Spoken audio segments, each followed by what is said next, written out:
बात यही है ना, सिलेबस और क्वेश्चन पेपरों को आप देखोगे कई बार तो आपको थोड़ा सा ये लगेगा कि सिलेबस में इतनी बड़ी बड़ी बातें और क्वेश्चन, तो मतलब आप ये मान के चलोगे एंशियंट से लेकर मॉडर्न तक, एंशियंट हिस्ट्री, मेडिवल मेडिवल और तो बायोलॉजी से थोड़ा सा क्वेश्चनों का रेशियो ज्यादा पूछा जाता है। मतलब ये मान के चलो आप कि अगर अब खेल कूद से संबंधित जो क्वेश्चन आते हैं जैसे आजकल के टाइम पे कि 55 से लेके 55 से लेके 60 क्वेश्चन तक। Hello students, UK lower PCS का जो नोटिफिकेशन आया हुआ है उसके सिलेबस के बारे में हम उसको समझ लेते हैं। सिलेबस में खास तौर पर जो जनरल स्टडी का सिलेबस है उस सिलेबस की थोड़ा चर्चा कर लेते हैं। उसमें क्या क्या चीजें हैं, क्या उसमें सेक्शन है, क्या क्या उसके अंदर जो सब टॉपिक्स हैं उसको जानना जरूरी है, क्योंकि इस सिलेबस को समझने के बाद आपके दिमाग में एक माइंड मैप तो बन जाता है कि आपको क्या क्या पढ़ना है। और इसके साथ आप एक चीज ये जरूर ध्यान देना कि जब आप सिलेबस को पढ़ेंगे, सिलेबस के बाद आप इसका क्वेश्चन पेपर भी आप प्रीवियस ईयर की देख लीजिएगा। वैसे तो उसको भी हम एक बार डिस्कस करेंगे, लेकिन आज हम जनरल स्टडी के सिलेबस के बारे में देखते हैं। तो जनरल स्टडी का जो सिलेबस है, जैसे कि हम जानते हैं कि ये जो पूरा जो जनरल स्टडी का पेपर है वो 100 मार्क्स का है। उसमें 100 क्वेश्चन आएंगे उसमें। अब उसमें दोनों हैं, जैसे उसमें एक तो उत्तराखंड का भी है और दूसरा जनरल स्टडी जो मेन जनरल स्टडी है, जो स्टैटिक पार्ट है जनरल स्टडी का, और उसमें करंट अफेयर्स भी। तो आपका जो सिलेबस है उसमें हम सबसे पहले जब देखते हैं तो एक चीज इसमें ये है कि 55 से लेके 55 से लेके 60 क्वेश्चन तक आपके जीएस के बनते हैं इसमें जनरल स्टडी के। अब कभी कभी 55 आगे हो सकता है, 54 आगे, 53 आगे, मतलब 55 आप मान के चलो और 60 आप उसका मैक्सिमम मान के चलो कि इतने आएंगे जनरल स्टडी से। तो फिर इसमें क्या है कि जो इसके सेक्शन बने हुए हैं, जैसे पहले हम इसमें देखते हैं सामान्य विज्ञान और कंप्यूटर से संबंधित जानकारी। मतलब कि एक तो हम जनरल साइंस पढ़ेंगे इसमें, और जनरल साइंस में के साथ साथ कंप्यूटर भी। अब इसमें क्या होता है कि जो जनरल साइंस है उसके भी सामान्य क्वेश्चन नहीं आते, उसके एप्लीकेशन फॉर्म पूछता है वो ज्यादातर। इसमें जैसे इसमें 3 सेक्शन बने हुए हैं, जैसे फिजिक्स है, केमिस्ट्री और बायो है।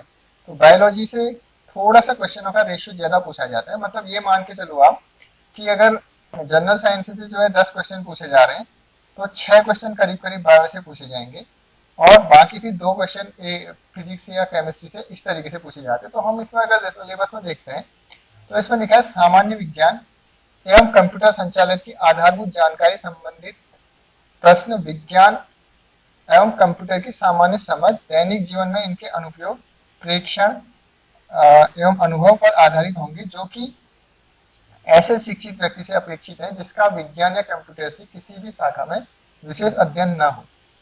जैसे क्या है ना कि एप्लीकेशन फॉर्म पूछी जाएंगी। अब जैसे कंप्यूटर है, कंप्यूटर में उसको इतना ज्यादा हार्डवेयर या सॉफ्टवेयर का नहीं पूछना है कि बिल्कुल कोर चली जाए, एकदम डीप चली जाए। वो मतलब ऐसा कि वो ये कहना चाह रहा है कि अगर पढ़े लिखे नहीं भी है, उस विषय के बारे में किसी को अगर जानकारी नहीं भी है, तो वो भी जो नॉर्मल यूज में कंप्यूटर का यूज कर रहा है उससे संबंधित एप्लीकेशन वो पूछेगा। जैसे वो अमूमन पूछ लेता है जैसे सर्च इंजन क्या है, मोडेम क्या है, रैम क्या है, रोम क्या है, इस तरीके से उसके बेसिक क्वेश्चन रहते हैं। तो आप इसके लिए जो भी जो बेसिक जानकारियां होती हैं उसके लिए आप इसको पढ़ेंगे। जो भी आपके पास इसके लिए जैसे जो बुक्स होंगी, जैसे खास तौर पर इसके लिए ज्यादा नहीं 5 या 6 क्वेश्चन कंप्यूटर के आते हैं, तो उसके लिए आप थोड़ा बहुत तो लूसेंट पे भी अवेलेबल है। बाकी भी और भी किताबें कुछ अगर हैं तो मैं आपको बता दूंगा बाद में किताबों की लिस्ट में। और साइंस के भी जैसे आप देखेंगे, आप जैसे साइंस में हम अगर बायोलॉजी पढ़ते तो विटामिन के बारे में पूछ लेगा, वो विटामिन से संबंधित डिजीज के रिलेटेड पूछेगा, या कोई अगर करंट में कोई चीज डिजीज चल रही है बहुत ज्यादा उसका चर्चा है तो उससे संबंधित भी कुछ करंट का पूछेगा, लेकिन पूछेगा एप्लीकेशन फॉर्म। तो ये चीज साइंस में आ जाएगी। अगला जैसे आप देखेंगे इसमें भारत का इतिहास और भारतीय राष्ट्रीय आंदोलन। तो अब क्या है ना कि जैसे आपको कई बार सिलेबस से डरना नहीं है कि मतलब सिलेबस में इतनी बड़ी बातें लिखी गई हैं और कई बार टेक्निकली टफ लगती हैं, लेकिन इतना है नहीं।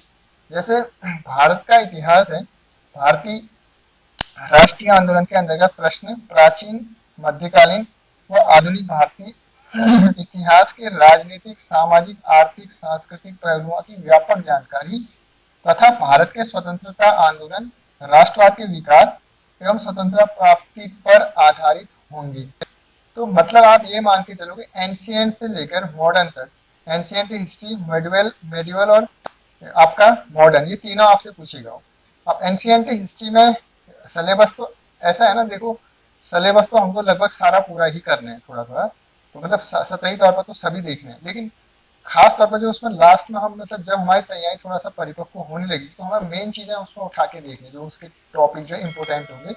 तो एंशियंट और मिडिवल से तो सामान्यतः क्वेश्चन कम आते हैं। अब जैसे कई बार क्या होता है ना कि जैसे फ्लैक्चुएशन आ जाता है, जैसे पिछली बार के पेपर में जो है हिस्ट्री से 5 क्वेश्चन आए, तो ऐसा नहीं कि आप 5 ही आएंगे, उसका औसत जो रहता है वो 10 से 12 क्वेश्चन रहते हैं। मतलब इसमें हर सेक्शन में जितने भी ये 5 सेक्शन में डिवाइड है, इसमें हर एक से 10 से 12 क्वेश्चन आते हैं, तो आपको तैयारी उसी हिसाब से करनी है।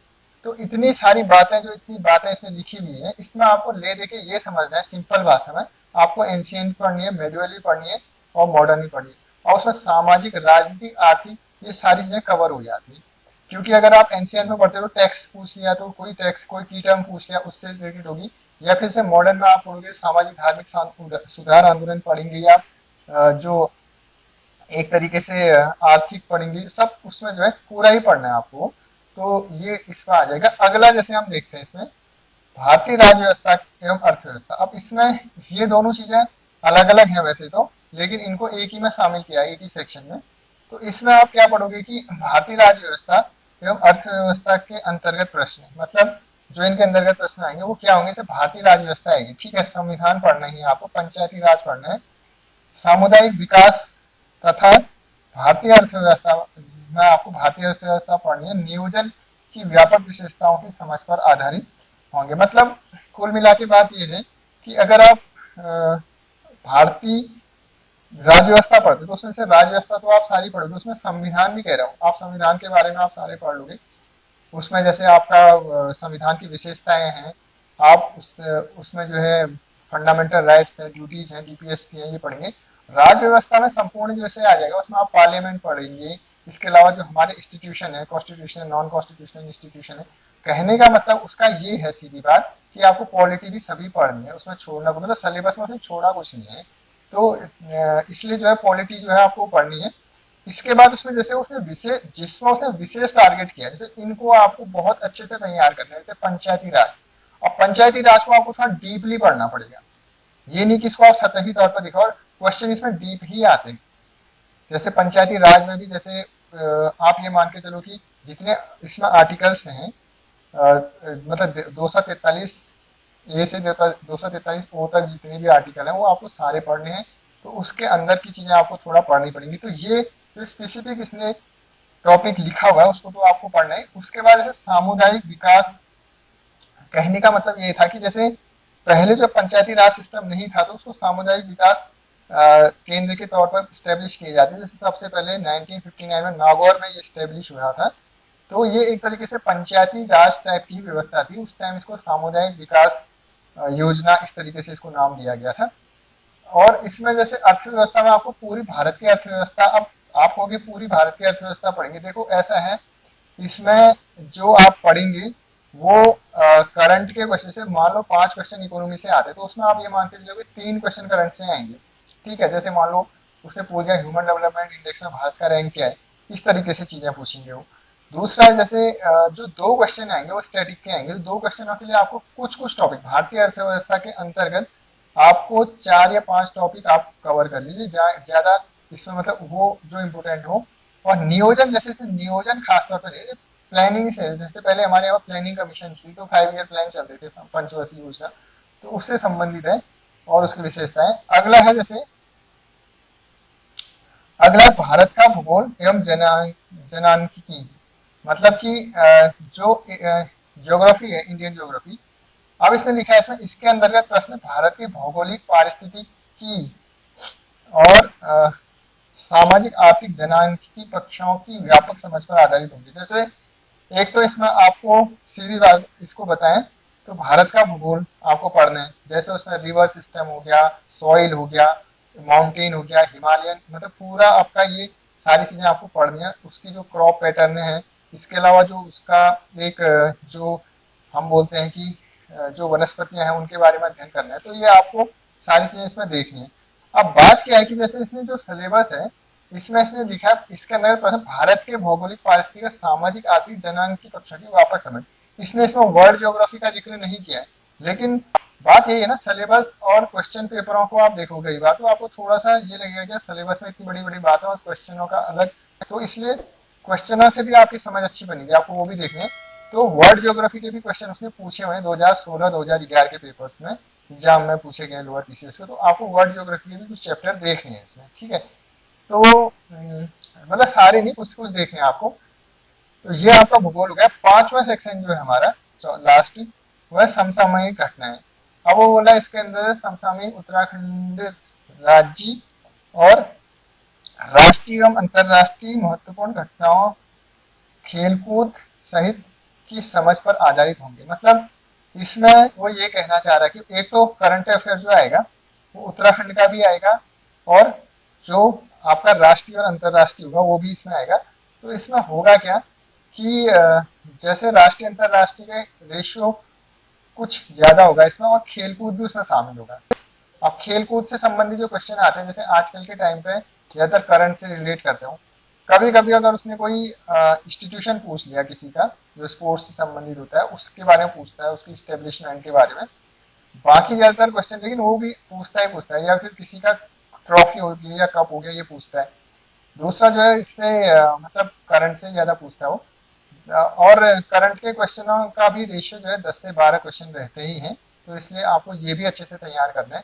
तो कुल मिला के बात ये कि आपका 5 सेक्शंस में बटा हुआ है, और इस पूरे सिलेबस को आपको अच्छे से एक बार आप जब देख लेंगे तो उसके बाद आपकी एक समझ बन जाएगी कि हमें जो है पढ़ना इसमें क्या क्या है। और लेकिन इसमें एक चीज ये जरूर ध्यान देना आप कि जो सिलेबस है आपका, उस सिलेबस में जिस तरीके से टेक्निकल तरीके से आपको लग रहा होगा थोड़ा सा अटपटा सा, वो नहीं है। आप क्वेश्चन को भी देखेंगे तो आप समझ जाएंगे। तो इन 5 सेक्शन में आपको अच्छे से ध्यान देना है, और 10 से 12 क्वेश्चन का रेशियो रहता है हर एक सेक्शन में। और इसके लिए आपको मैं यही कहूँगा कि आपको अच्छे से सभी सेक्शंस को ठीक से तैयार करना है, और इसके लिए जो है फिर आपकी तैयारी जो होगी वो इसको आधार बना के, और थोड़ा सा आप क्वेश्चन पेपर देखेंगे तो उसके बेस पर होगी। इसके अलावा मैं आपको एक चीज़ और बता दूं इन्फॉर्मेशन के लिए कि एक कोर्स हमारे द्वारा भी लॉन्च किया गया है जो अचीवर ऐप में उपलब्ध है, और आप उसको ज्वाइन कर सकते हैं। आपको उसमें सहूलियत मिलेगी, आपको जो एक प्रिपरेशन में हो सकता है आपको मदद मिले, तो आप उस कोर्स के बारे में संज्ञान ले सकते हैं। तो आज के लिए इतना ही, धन्यवाद।